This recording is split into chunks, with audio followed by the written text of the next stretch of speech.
I'm excited to show you a very simple sequence of 3 steps. The first one has 4 parts to it, but 3 super simple steps to regulate your nervous system from the inside out, also regulate the emotions that come along with these challenges, and help you to find the ability to stay in the present moment. And this is really important for those times when we feel overwhelmed and scattered and thinking ahead, too many things on our to-do list. It's great to do when you look at that to-do list and you don't know where to begin. Or I might walk into a room in my house that just has things shoved everywhere that we haven't been attending to, and that clutter overwhelms me. And doing these moves, ideally the 3 steps together, but even some of them as individuals, will really help you to stay in the present moment and back out of that overwhelm. Okay, the first step is pace. We're going to start with a sip of water. So we take our water, cheers, and then go into our brain buttons, part B of pace. One hand on the belly button, the other hand makes a C. Bring the thumb and first finger to where the collarbone and breastbone intersect. Try to invite some relaxation into those shoulders. We can hold a lot of tension there. And just rubbing this area. This helps to increase focus. It's working with kidney 27 acupressure point. Go ahead and switch to the other side. It's great to do if you're mentally finding fatigue. And then the third part, part C of pace, is the cross crawl. So we're reaching wrist to opposite thigh. You can do this in a way that's easy and accessible for you. If you want to make it a little bit more vigorous, you can bring the arms up and over. You can think opposite elbow to knee, whatever feels best to you. Then cross one leg over the other, bring the arms in front like you're going to clap up miss. Turn your palms together, interlace. Relax the shoulder. This is part D of the pace sequence, which is a readiness tool, truly about being in the present moment. Now, if this isn't accessible to your wrists or shoulders, you could always make an X across your chest and just touch the opposite arm. That's going to give you the same benefit. Otherwise, you can go to the kind of pretzel-y version, tongue on the roof of the mouth.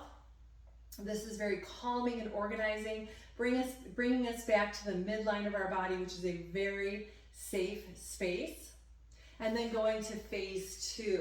Now, after we do this, we're going to now move into the whole bow and arrow reflex movement, or the asymmetrical tonic neck reflex. Don't worry, no quiz on that later. But this is an early reflex that you probably worked well with early in your developmental years, but life, trauma, stress, illness trips it up. And this is very much tied to staying in the present moment. So we're going to turn our head side to side, nice and gentle.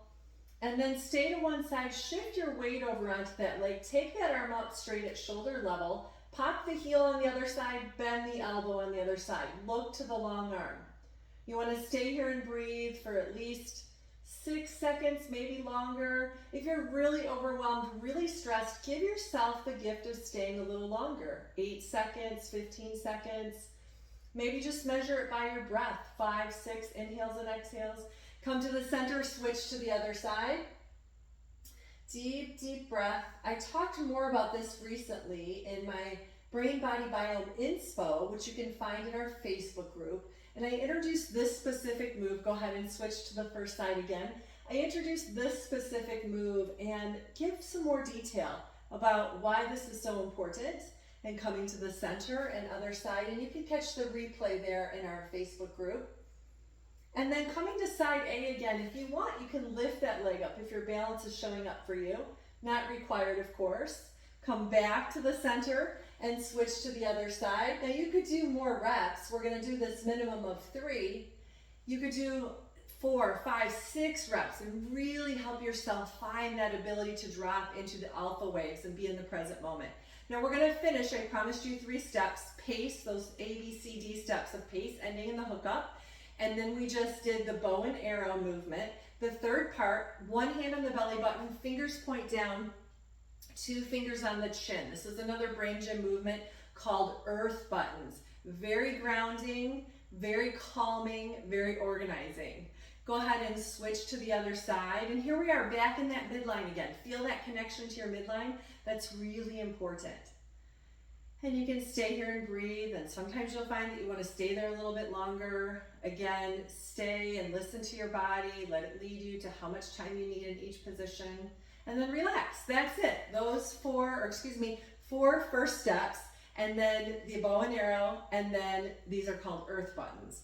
So those moves brought together can really take you out of overwhelm and a feeling of being scattered. Again, you can take any of those pieces out as individual exercises and get great benefit. I'd love to hear how this feels for your body. So once you sense it and feel it, send me an email or drop me a message.